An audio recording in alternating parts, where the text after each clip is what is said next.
El hombre que le quitó la vida a su expareja el día de su boda.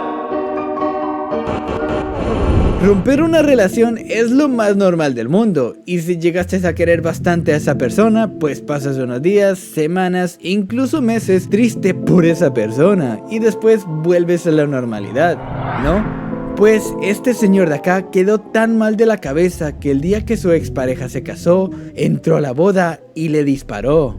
En 1983, Gladys Ricard tomó la decisión de emigrar a los Estados Unidos y dejar a su hijo de 4 años en su país, República Dominicana. Solamente 4 años después de aprender inglés, estudiar y trabajar, pudo traer a su hijo con ella. Todo parecía que iba a ser perfecto para Gladys, hasta que en 1992 conoció a la peor persona de su vida. Un día de regreso a su casa, a Gladys le llamó la atención un hombre que era muy respetado en la comunidad dominicana, Agustín, de 40 años, un hombre que era muy conocido por ayudar a la gente dominicana a salir de la pobreza. También era muy querido por tener un gran carisma, y esto último fue lo que hizo que Gladys se enamorara de él. Y no pasó mucho tiempo cuando estos dos empezaron una relación formal. Y solamente un año después, Agustín le pediría a Gladys vivir con él, algo que a Gladys al inicio le gustaría bastante, pero conforme pasó el tiempo, Gladys se dio cuenta que Agustín no era un padrastro amoroso con su hijo. Encima de eso, se dio cuenta que Agustín era todo lo contrario a lo que la gente veía en público, ya que en repetidas ocasiones, Agustín le gritaba, la maltrataba, la engañaba e incluso llegó a amenazarla con una pistola. Por un buen tiempo, el miedo no dejó que Gladys se alejara de Agustín, pero en otoño de 1998, por fin rompería su relación con él, ya que una noche Gladys encontraría a Agustín en su oficina con otra mujer. Después de eso, Gladys pasaría unos meses recibiendo regalos de Agustín, pero jamás le dio otra oportunidad, ya que para primavera del siguiente año, ella conocería a alguien que sí cambiaría su vida y la haría mucho más feliz, y para finales de 1999 planearía casarse con él. Pero algo que no te conté fue que Agustín, desde el día que rompieron, quedó devastado, ya que no veía a Gladys como una persona, sino como un objeto. Por ende, cuando se enteró que Gladys se iba a casar, pasaría varias noches espiando su casa hasta el punto de romper una de sus ventanas. Y el día de su boda, pasaría varias veces enfrente de su casa. La familia de Gladys se daría cuenta de esto, pero nadie quiso arruinarle el momento a ella. Cuando se bajó de su carro, el hermano de Gladys repetidas veces le preguntó que qué hacía ahí, a lo que solo seguía caminando y diciéndole que estaba invitado, y cuando llegó a donde estaba Gladys, le descargaría una pistola entera a Gladys, matándola al instante. Cuando la policía llegó, encontró al hermano de Gladys forcejeando con Agustín, mientras que el prometido de Gladys se quedaría esperando enfrente de la iglesia hasta que le dieron la noticia de que ella había sido asesinada. Esta mujer que ves no solo mató a sus hijos, también se los comió. Lo maté y me lo comí. Consuelo Barrocal nació en una familia muy pobre y gracias a esto sus padres la dejaron a manos del gobierno a muy temprana edad. Durante años esta sufriría de diferentes abusos, dando como resultado que su estabilidad mental se fuera deteriorando poco a poco. Cuando fue adoptada, su suerte no cambiaría mucho, ya que las personas que la adoptaron eran demasiado estrictas y religiosas, tanto así que creerían todo lo que el líder de su iglesia dijera. Así, con sus problemas mentales, Consuelo creció creyendo todo lo que escuchó en la iglesia. Encima de eso, tenía un mal diagnóstico de epilepsia, dando como resultado que la cabeza de Consuelo fuera súper inestable. Aún así, llegó a casarse y tener 2 hijos, pero gracias a todas sus creencias radicales y su inestabilidad mental, hacía que escuchara voces que le decían que la persona con la que había tenido hijos era el mismísimo diablo y que sus hijos eran descendientes de Satanás. Por más de un año, Consuelo escucharía estas voces que le decían que tenía que hacer algo para liberar al mundo de los pecados que ella había engendrado. Lo maté y me lo comí. Las vísceras nomás me lo comí. Por años pasó por prisiones y hospitales psiquiátricos, llevando consigo 2 peluches que le recordaban a sus 2 hijos. Y a veces me arrepiento, a veces no me arrepiento. Momentos aterradores que superan la ficción. Imagínate que por la culpa de la corrupción de tu país mueran 49 niños en una guardería y que al pasar del tiempo nadie pague las consecuencias.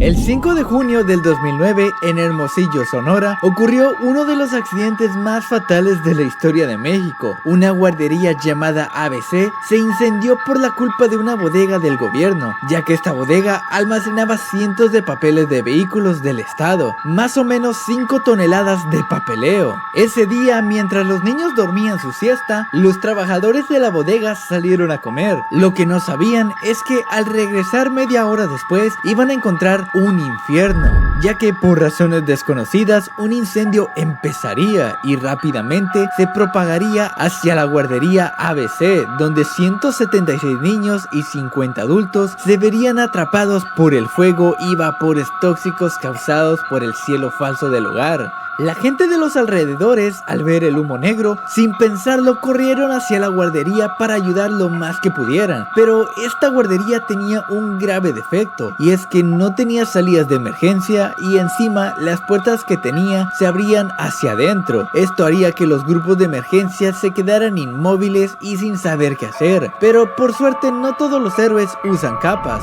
ya que este señor, al que llamaban el Cayetano, sin saber nada de medidas de seguridad, se adentró en la guardería sin protección, con dificultad para ver e inhalando el humo tóxico. A lo lejos vio una silueta negra que al principio pensó que era una muñeca, pero al acercarse y sentir el olor a carne quemada, confirmó que era una niña real. Con su camisa la envolvió y la sacó del lugar. Al salir, los policías, lejos de decirle que se mantuviera alejado del lugar, lo alentaron para que volviera a meterse y lograría salvarle la vida a 8 niños. Y este señor, con su camioneta, abrió un hueco en la pared para que fuera más fácil para los bomberos entrar, pero lamentablemente no pudieron salvarle la vida a 49 niños. Pocos meses después se dijo que la causa del incendio había sido provocada por el sobrecalentamiento de un aire acondicionado, pero un año después, al hacerse otra investigación, no se encontró ninguna falla eléctrica y que el fuego había sido causado por una persona para deshacerse de documentos que pudieran incriminar a más de uno en el gobierno. Pero hasta el día de hoy nadie ha sido encarcelado. El contexto detrás del video de Quiero Agua.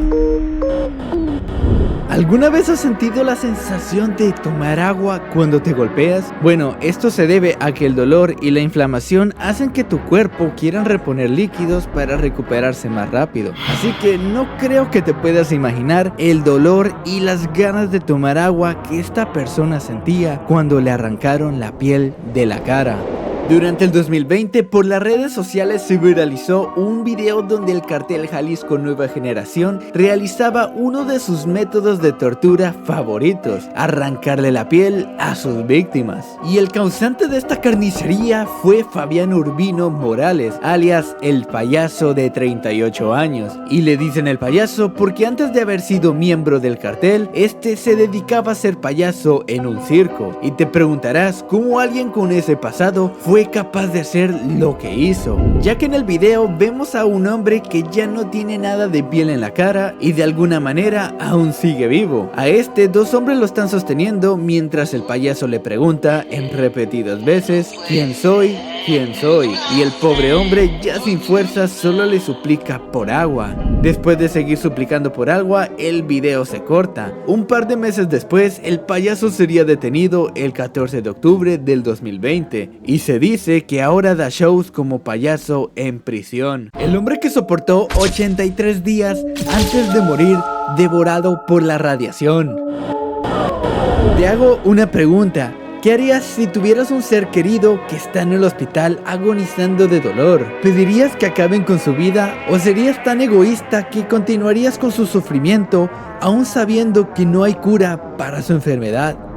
Hisashi Ouchi era un chico normal que pudo tener la vida de cualquiera de nosotros. Este trabajaba en la central de combustible nuclear de Tokeimura. Lo que él no sabía era que el 30 de septiembre de 1999 su vida iba a cambiar por completo. Ese día por la mañana, Hisashi junto a un compañero y un supervisor estaban restableciendo una pileta llena de ácido nítrico con uranio enriquecido. Esto creaba combustible para la central nuclear. Esto no tendría nada de malo si no fuera porque ninguno de los tres estaba calificado para hacer este tipo de cosas. Y de un segundo para otro, un destello azul se creó en esa pileta, dejando a los tres ciegos y contrayendo un nivel de radioactividad que equivale a haber estado en el epicentro de la bomba de Hiroshima. Y esto pasó porque al no tener nada de entrenamiento ni conocimiento de lo que estaban haciendo, vertieron en esa pileta 16 kilos de uranio y lo que tuvieron que haber vertido